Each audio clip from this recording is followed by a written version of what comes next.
the Stafford Boxing Club Incorporated, our nonprofit organization, which is a yearly mentoring program for at-risk youth in the community. So we will be able to teach financial literacy, communication, discipline, decision making, as well as campaigning for a premium education. These are the foundation for the Stafford Boxing Club, these 20 mentees in our program here at Panola Way Elementary School. 20 years from now, Stafford Boxing mentees will be known across the world.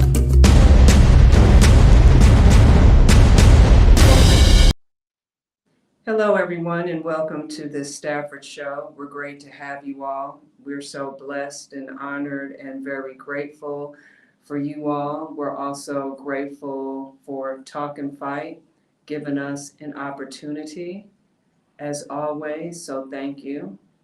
And today, my husband is going to start off talking. There's some sad news, and we are going to dedicate the Stafford show to a young gentleman whom I met through my husband. And before my husband says anything, what I would like to say about Todd is his name. He was living in Texas. He was actually the first young man that I had taken a liking to, who was at the time living in Texas. And let's say Houston, excuse me. And also, when we used to talk, he was more so of a brother, and he listened, and he treated me with the utmost respect. And he also blessed us with no hesitation. And from what I could see from hearing what Todd would say, and then from what my husband has told me, he had a big heart and he was always helping people. So if you were his friend and family, he made sacrifices definitely for his family, to better his family. And he put aside things that he wanted to do or things that he knew he should do because of the love that he had for his family. So we are dedicating the Stafford show to a big-hearted young man that I had not gotten the pleasure to meet in person, and I thought we would have, but we have talked on the phone many a times. Maybe you did get to meet Todd. No, I didn't. Oh, that one time. Oh, Todd yeah. came down. Oh, that's right. I forgot. I'm sorry. He did because you all went out. I totally forgot that time. Yes, I apologize. He did come. It was just for a short moment. Him and my husband, y'all went out to a restaurant. Man, I forgot about that. mental illness is truly an issue in our community. And just got word that Todd Jackson off of Yellowstone Ward Street has passed, and he was taken away in his sleep by his son. And his son has mental illness. When he hear voices and stuff like that, I guess he heard them voices or whatever, but I'm so heartbroken right now. I really am. I'm heartbroken because, like, man. So let me tell you how I met Todd and his family. So back in the day,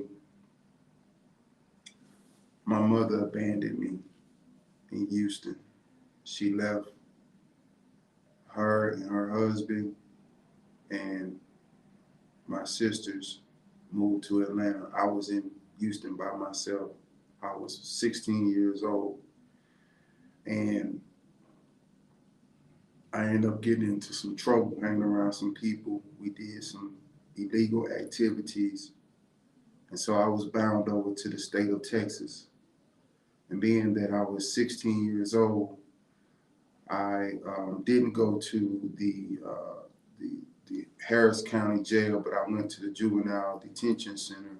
I think it's off of West Dallas, if I'm not mistaken. So I ended up getting bound over because the seriousness of the charges. I ended up getting bound over to the state of Texas. And I ended up entering what they call TYC, Texas Youth Commission. So I got sent to Brownsville, Texas, and that's like the holding center where they decide where they're going to send you. So I had some people come into my room, and they said they had wanted to meet with me, whatever. And so they asked me where I want to go. I said, send me back to H-Town. And so I ended up, it was a total of 5 treatment centers that was reached out. The first 4, they denied me. And they told me, they said, if we're going to contact this last facility, and if they wouldn't, it was a residential treatment center for, behavior problems, etc. So the lady was like, we accept them. So, but they told me, they said, if this lady don't accept you, then you're going across the street. And across the street, it was the youth penitentiary. I'm talking about, they had dude up there in the towers with the gun. They were walking a single file line, barbed wires, everything. It was the real deal. It's just where youth are housed. So I ended up going to this residential treatment center in Houston, Texas. Back in the day, it was called CADI, Child Adolescent Development Incorporated. Now, this residential treatment center really helped me in so many ways. It helped me to be able to deal with, emotional trauma. And it also had another level that when you finish or elevate in the program, you can experience the independent living. So independent living, they had like a condo. So me and this other dude named Nick was at the condo. But anyway, the center was a beacon of hope in the community, a pillar in the community, and it employed a lot of people. So one of the people that was employed was Ms. Davis, and Ms. Davis had a daughter named, God bless Ms. Davis, and Vita Jackson, which is Todd's mama. And so Vita worked there, her mama worked there, Mr. Baker, who played at TSU, he worked there. It was just a family affair. So Vita was very well liked. She took a liking to me. I really, to this day, I just got out the phone with her. I look at her as a mother figure, and we just all stayed in contact. And when I graduated from CADI, I was just shipped to Atlanta. And so over the years, we would just stay in contact. And once I graduated and went out to college, and I graduated from McCook Community College in McCook, Nebraska, then I came back to Houston. And so I wanted to go to TSU, and I did end up going to TSU for like I think a semester or 2. So I had came to Vita. I was like, Vita, this is what I'm trying. I had nowhere to go, but I wanted to further my education. And Todd told Vita, like, Vita, let Percorn stay here. And all the other family members had issue with me being there because they felt like, who am I?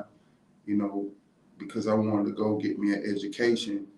And they thought I was better than everybody, but I wasn't. I just wanted to go to school and learn. But Todd stuck up for me. And I love Todd, man. And we always, man, it was so much we didn't, man. So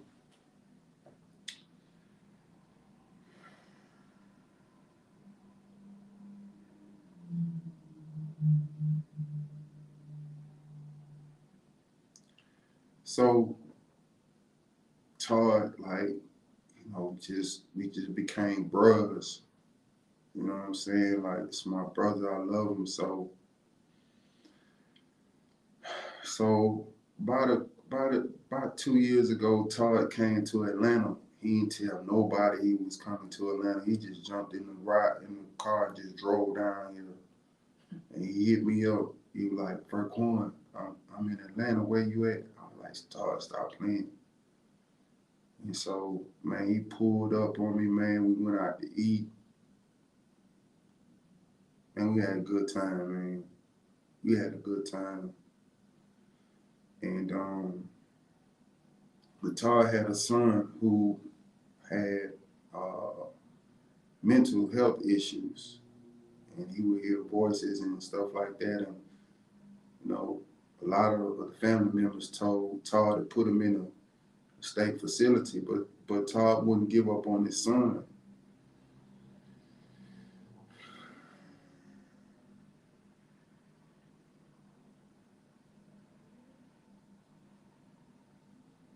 So, you know, man, it's tough. Like, I don't really have, I have a handful of people who I know really love me in life. I know my wife is one, Mama B, Vita, Todd.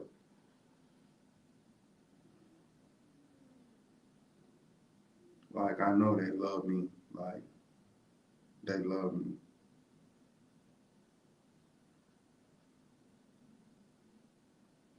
So I was on the phone talking to Vita. And I just said, man, I ain't trying to question daddy, man. I'm not. But like, what Todd grandchild gonna do now? You know, now his son gotta go through the legal system. They charged him with murder. Now he's gonna be bound over to the state forever. He's gonna be in a mental hospital because like he wouldn't be, you know, fit to operate in everyday life. So it's like this mental health is serious, man. And you know, today I wasn't really gonna do the show today because like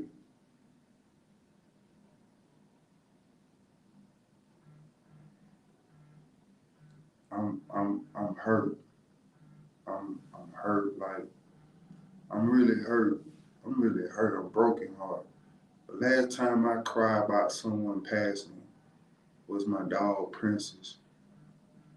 And I love Princess. Anybody know I love my dog. But today I cried. I cried because I love Todd, man.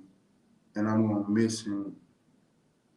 And I was talking to Landland Sunday, and I was telling him, man, I ain't talked to Todd, man. You know, tell him I love him. He said, Landland said that Todd told him to tell me that he's just going through some things right now, and that he loved me, man.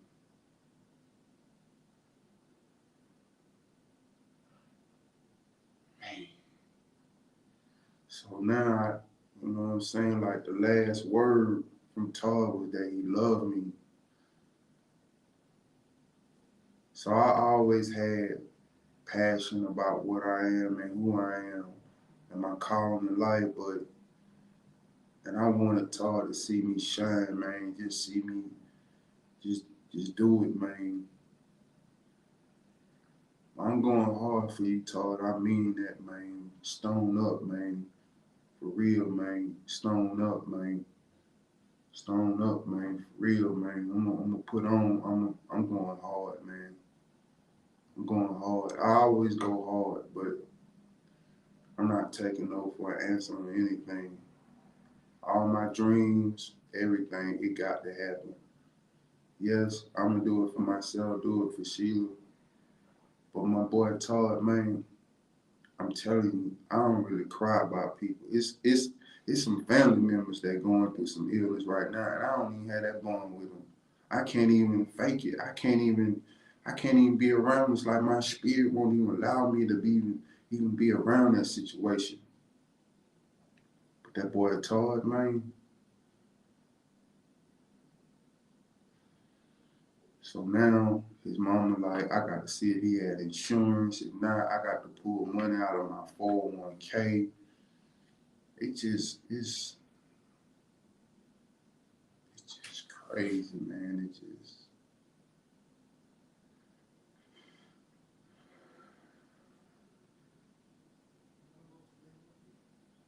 Todd, I'ma miss you, boy, for real, man. And I love you, boy.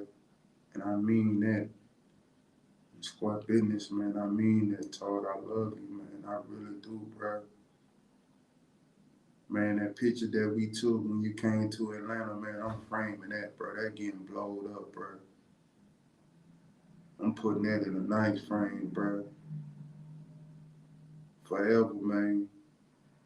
Forever, Todd. Like, and I know you up there with God, man, because you're an angel, bro. You're a good one. Like Sheila was saying, you had a big heart, man. You help anybody, man. Man, you brought the merch, told you the price. He ain't even.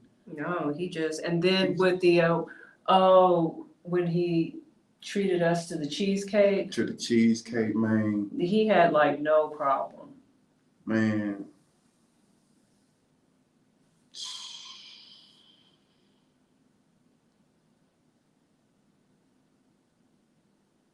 Yeah, no problem. Now he was a brother. And my wife she don't cut for people, man. She got a gift of discernment.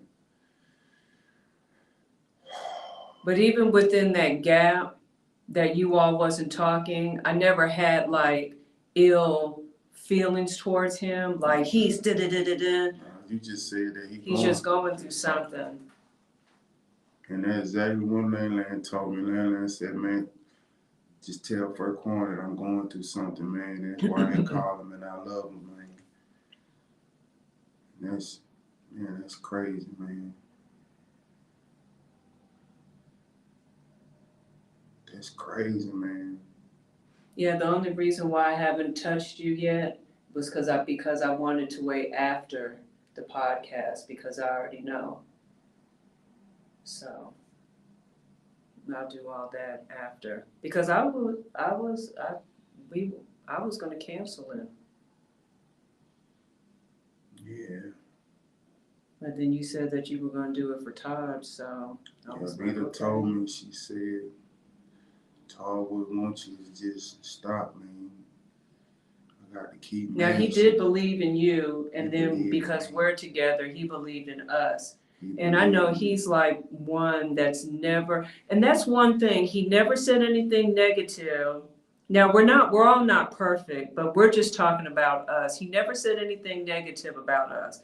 I know that for a fact. I ain't even have to be around. He was like, Furquan, he said, man, you got you one, boy. He said, I want what you got, bro.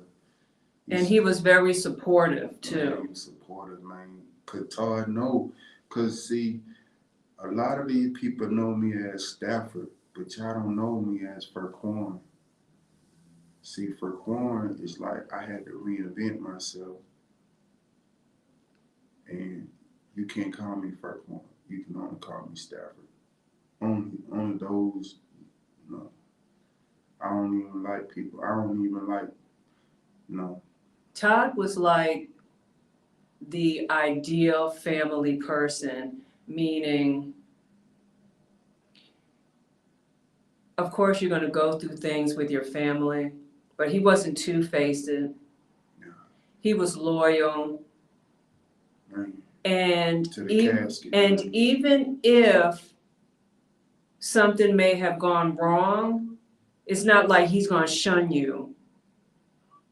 The only reason why is because like he was just going through something, and sometimes people when they go through things, it's like they're just staying focused, and then we don't know what some of those things was. And you really have to like keep yourself together. Like you have to speak to yourself sometimes and just be like, I just got to keep on going and try not to think of that negativity, even though someone in your family or friends may do something, but you try not to be negative. So it's just like you have to. And then sometimes we fight with ourselves as well. It's like we want to give up, but we know we can't give up. That's where the spiritual gloves comes in at. But like you said, mental illness, it's serious. Serious, man. If you know somebody in your family or friends, you're going to have to make a tough decision. You're going to have to make some tough decisions. For the betterment of that person getting the right help. You're right. So I think because Todd loved his son so much, Yeah. it killed him. Yeah. In a sense, you know what I mean? Because he couldn't see it. He couldn't see it. Because he was just like, I'm not going to give up. I want to try my best because this is what I want to do, not because he had to, but because he wanted to. Man. Much respect and always love to Mr. Todd Jackson. Todd, I love you, man. Like, man. From Houston. Man, from that yellow, man. For real, man. The yellow, man. For real, man. Just. Man. Man.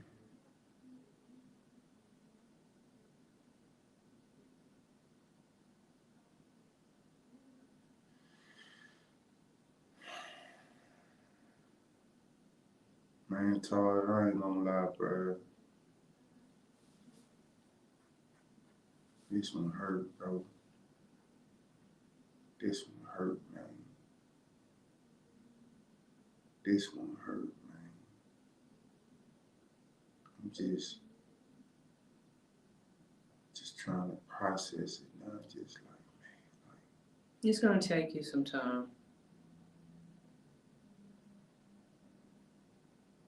Just knowing that his last words for me was, tell Furquan I love him, man.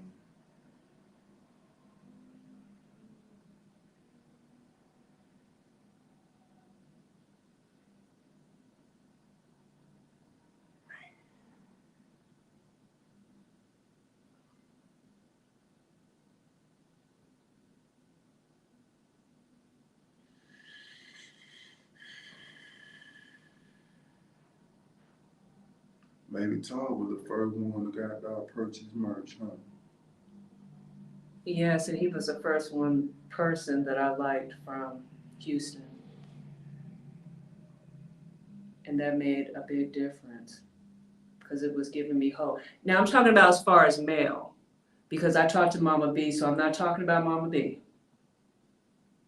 I'm talking about male or someone who's not Mama B, you know, the separation.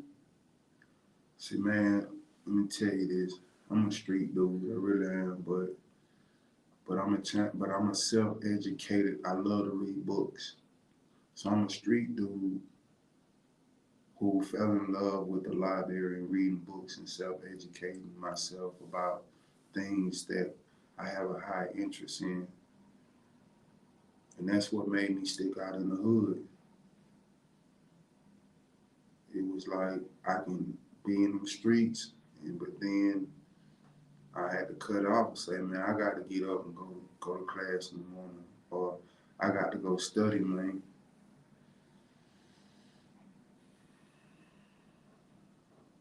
Man, I know all of us got to go someday, and I didn't accept my fate with God. I guess when someone is close to you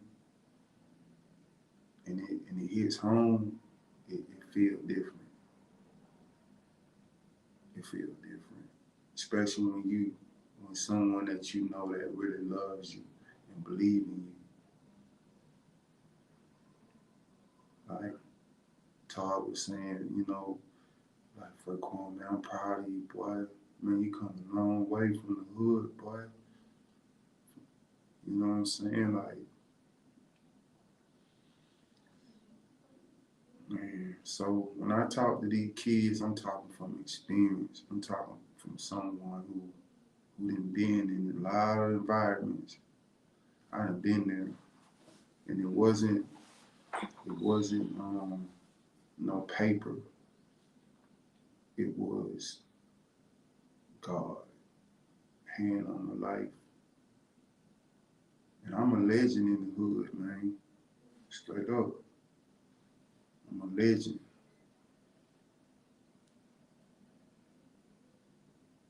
I'm gonna run for Georgia Senate too. I'm gonna be a Georgia senator real soon next year. I'm I'm telling you, I'm going. Georgia State Senator, Frequan Stafford, 2024, it's going down. I promise you, man. I'm not losing. I'm not losing. I am not losing. I'm not losing. I'm not gonna lose. I'm not gonna lose because I'm authentic. I'm real. I'm not no politician. I'm just like the dude that you be seeing at Walmart. I'm him. I'm an ordinary guy doing extraordinary things by the grace of God. That's it. I don't play with the community. My boy Tracy Snow say, you always had that ambition where you wanted to be a pillar in the community, bro. He said, man, your struggle is real. I had a very hard life growing up, man. Very childhood. I ain't even had no childhood. But I got to go hard for Todd. I got to go hard for myself. I got to go hard for my wife. I got to go hard for the brand. I know God uprooted me from Houston and planted me in Atlanta. Cause them boys, they were trying to kill me too. Them haters was trying to kill me, man. They were trying to kill me, man.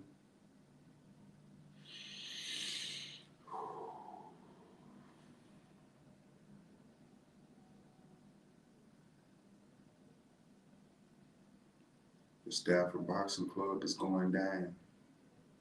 We're gonna have a gym. We shout out to Abasadi from Nigeria. She's our first professional boxer that we sponsor, the Stafford Boxing. Us. They say, man, they say, Stafford, how come you didn't sponsor nobody in the US? Because most people in the US feel entitled. Whereas Abasadi in Nigeria, she grateful. She under a bridge, training in the dirt. That's who we are. We get it out the dirt. That image represent who we are. We get it out the dirt. We grind for it. We grustlers. We grind and we hustlers. That's what we do. And she represent in the spirit of who I am and who she lives, the Stafford boxing, the making of champions. And she's so grateful to everything. Episodic, she listened. You talk to these kids in the United States, they want to talk back, they want to disrespect you. They want to do all that, bro. This young lady, we met her, my wife met her, we put on a podcast show. From the podcast show, the Lord spoke to us. We walked out on faith. We sent her about $1,000 worth of stuff to Nigeria. And the crazy part about it is she grateful. She grateful. She appreciative. And so when you interact with someone that's grateful and appreciative and make you go all out for them. In the United States, I'm not saying there's not no talent. There's plenty of talent, but the attitude, got attitude problems. You're not focused. You're distracted. It's all about that money. And yes, money is an important tool that we need to maintain and survive.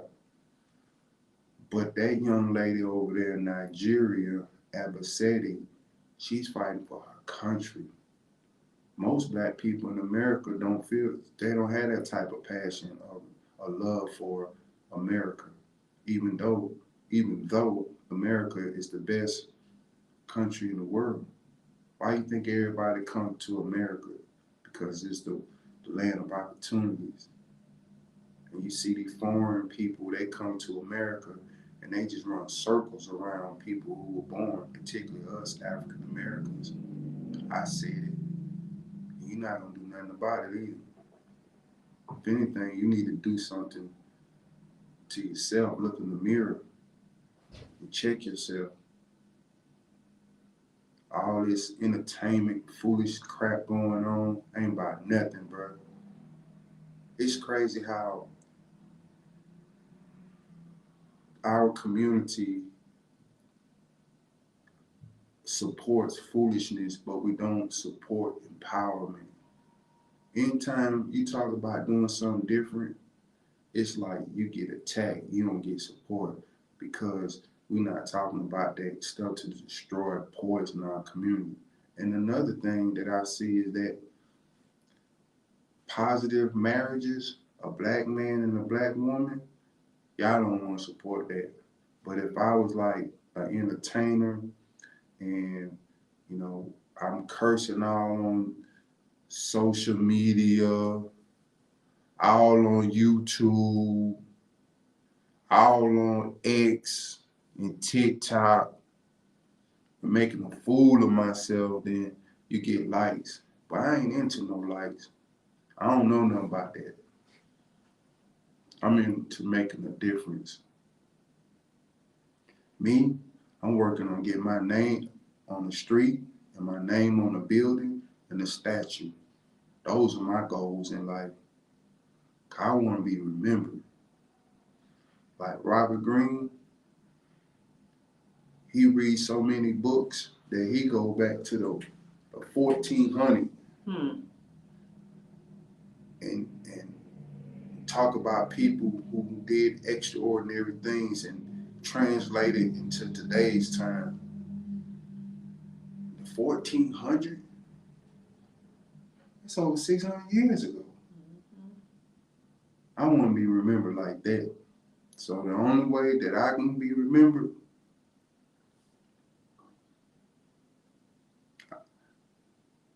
I got to believe in God to do the impossible in my life.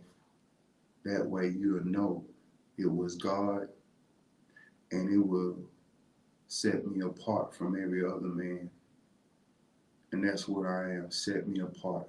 Many are called, few are chosen, but from that chosen, the remnant is set apart. I'm that set apart. I believe in myself. If you don't believe in me, that's cool. That's what you do. I believe in myself to the point that people will believe in me for the fact that I believe in myself. I'm done. You don't want to say anything else? Nah, Carla, you go today. All right, you all. I'll save what I was going to say for the next time. Oh, before we go, I just want to say something about that fight. Okay. Charlo, bro, I ain't gonna lie, bro. He ain't trying. Hey, bro. He ain't trying. Hey, bro. All that old talk you were talking, all that bark and all that other type stuff, bro. You get in the ring and you do that, bro. And you talking about you him? Hey, bro, that was a bad representation for the black community, Charlo. That was embarrassing, bro. you was in that ring fighting to not get hurt. And I get it. That's what you supposed to, bro. You ain't even fight back, bro. I should have known Charlo. I really thought he was going to win, but then in the back of my mind, I knew, because did you see that video where he was being disrespectful to his twin brother's wife, calling her a B and all that? And that's how. And I should have went off of that, because you can't do that. He had called her. Now look, I understand that it's a difference between, okay, you're fighting, you're eating well, you're going to training camp, you're doing everything that you're supposed to do because you're supposed to win, right? But in your personal life, when you are disrespectful like that to anybody, especially your brother and then his wife, and to call her a B, and you should have never married her. I should have went off of that, even though those are two separate categories. No, because said that's a person's character. Yeah, and their character can then go into the ring. That's what I'm saying. And Canelo gave him a half a pie. And then Canelo he gave you a big old slice of that humble pie, bro. He took your manhood. And bro. then Canelo, he was like, Class. when Charlo said, I'm a lion, and Canelo was like, okay, well, whatever beats a lion, he was pretty much saying, I'm him. Man. That's me. And he Did you see how Canelo was, babe? He was very humble. Humble. I made a mistake. I don't even know how I even did that thing with Charlo. I don't even know what I was thinking. That was. I said it was gonna be a good fight. I thought it was gonna be a good fight. That was a bad move on my behalf. Hey man, you robbed them people without a pistol, man. I don't even have. They said on the pay-per-views that it's between 1 million and 1.2 million. But what I'm saying though, people didn't get their money worth. No, because Charlo he was a can of tomatoes. Man, for real, bro. You was the disgrace. He wasn't even trying. Man, even Terrence Crawford had said hey, bro, you capped, bro. Terrence was like, I don't even want that. That's bro, that's nothing. I don't even think Canelo wants to fight Terrence Crawford right now either. I don't even think that's gonna happen. No, man. See, everybody was projecting that Canelo didn't have the same type of fight in him like he used to when he was younger, right? Yeah. But Canelo, he got up for this fight. He showed everybody wrong. You know what? I am going to say this because I thought I wasn't supposed to say it, but I'm supposed to say it. Because I was just going to go, but apparently I'm supposed to say it, so I have to be obedient. This is going to be very short, okay, you all? I've been personally really working on myself just to be a better person, for God, for my husband, just to be better internally, my heart, my emotions, having my emotions under control, being listening, doing the right thing behind closed doors in front of people, holding myself accountable, working on my attitude, and just being that woman of God, walking with God, not being a hypocrite. So there's 3 verses that I just want to say real quick. So Proverbs 31, verse 1 is King Lemuel's mother who was teaching him, and she was talking to him. And these are some inspiring words that she said to him. And this is about the Proverbs 31 woman, the Proverbs 31 wife. Proverbs 31:10, a wife of noble character who can find? She is worth far more than rubies.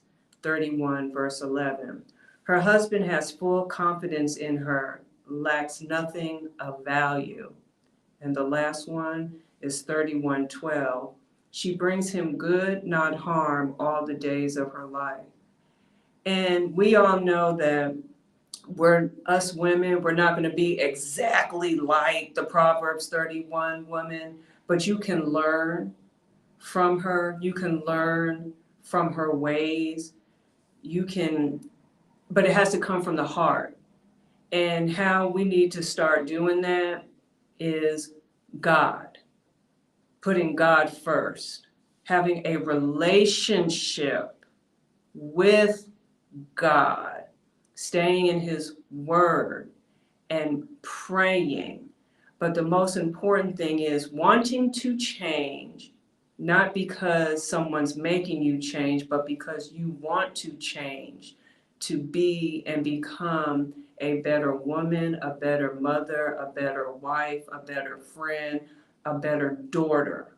That's really what it's about. And that has to be in our heart.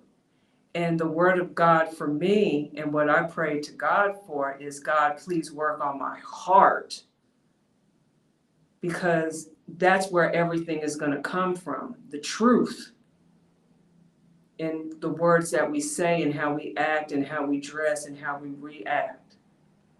And in verse 10, she is hard to find, especially nowadays. And that's because, as my husband had said on the last podcast or the last show, everybody looks alike. All the women look alike. All the women are doing the same. Not all women, excuse me, let me say that, because I don't know all women. And no, I am not judging you. I judge myself. I critique myself. I look in the mirror. And whether if you're twerking or being disrespectful to your parents, being disrespectful to your children, but more so being disrespectful to your husband, not honoring your husband, not serving your husband, not submitting to your husband. Yes, the men are too, but I'm just talking about the woman's role, the wife's role. These are things that we're supposed to be doing. These are things that we should want to do, because we love and we want to use the gifts and talents that God has given us. And that's a part of ministry. Yes, we're going to get tired. Sometimes we may not want to do something. So I'll tell my husband, I don't even feel like cooking, so we're going to have to get something, so we'll be ready for the next day. I mean, that's fine. We're not going to be perfect, but I'm just saying, let's start working on change. Let's start working on ourselves. Let's start holding ourselves accountable. And if your husband is telling you something, just listen. It's sit down, eat some cheese and crackers. If you drink wine, have some wine, I don't know, or water or juice. And I think we need to start listening with our heart and our ears and not with our emotions. Because there's sometimes that I will listen with my emotions, but then if my husband tells me something, sometimes I can listen with my emotions, but then later on, I'm just like, okay, my emotions, okay, that's gone. And then I'm just gonna put what he said and just work it out the best way that I can. And it's a lot of cheating going on with these wives. I don't think we need to do that. Please, everybody, remember the covenant and the vows that you made with each other and that you made with God. Maybe before you get married, you might want to read over those vows, because if you can't honor those vows, then I would suggest that you should not get married through poor rich, because you're going to go through, some people are going to go through the financial. No, everybody gonna go through. Well, I'm just saying, some people are just born into wealth. Nah, but then, sometimes, yeah. Well, there's some people that are just born into wealth from their families, and it's just handed down. Now it's up to them whether or not if they're going to do right by the money. That's like the 2%. Yeah, but I'm just saying, majority people are going to go through that. Gonna face some financial troubles. And then you may have some type of health issues. Yes. You might want to think about that too. Life tragedy, things that you have no way of knowing that it's coming your way, that's out of control. Wise women will want to change, and the wise men are actually looking for this type of wife who is hard to find. She is hard to find. I'm good, but I don't know about this because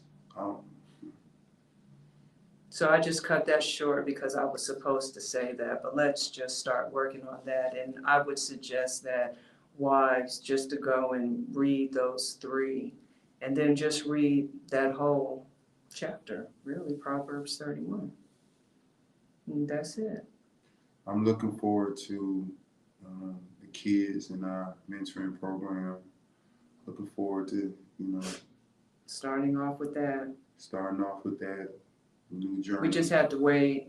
It's a certain month that we can start to see them. Yeah. And then on top of that, we had to make some adjustments. Some things came up. And so it was in the best interest of our club, our mentoring program, that we go in a different direction. And that's the thing about life, business, whatever, is there are going to be times where things happen and you got to make sure that mentally you are together to make the right decisions, and not that your spirit be cloudy. And just to piggyback on what Sheila was talking about that Proverbs 31 woman, I ain't gonna lie, the last time I had came out of a relationship, I told God, I said, Daddy, I want you to pick, my wife, because I'm getting these Coca-Cola bottles, but they ain't got no Coca-Cola in it. I need a woman that got that pop, that's gonna walk with me. Because of the calling that's on my life, every woman ain't gonna be able to walk with me. And so next month gonna be 15 years, Miss Sheila. Yeah. Whew. Lord have mercy. Oh, and congratulations to Caroline Dubois. Yeah, for real. The IBO lightweight. She showed out 9th round. 1st round, very interesting. 2nd round was getting even more interesting. And the 4th and the 6th, you already know. And she was not fighting a can of tomatoes either. No. She was trying her hardest, but I told y'all to watch out for Miss Dubois. She is coming, and she got that it, and she got that confidence. Yeah, Abba City coming, Lady B from Nigeria. She coming. So look out for her too. She coming. Yeah. For real. Just at the right time. Everything is going to happen at the right time. But she putting in that work. She ain't twerking. She working. Facts. Man. We just want to say we love you all. Let's start getting along. Let's start talking to each other. Let's start supporting each other. Let's start holding each other accountable, because tomorrow is never promised. Stafford boxing. The making of champions.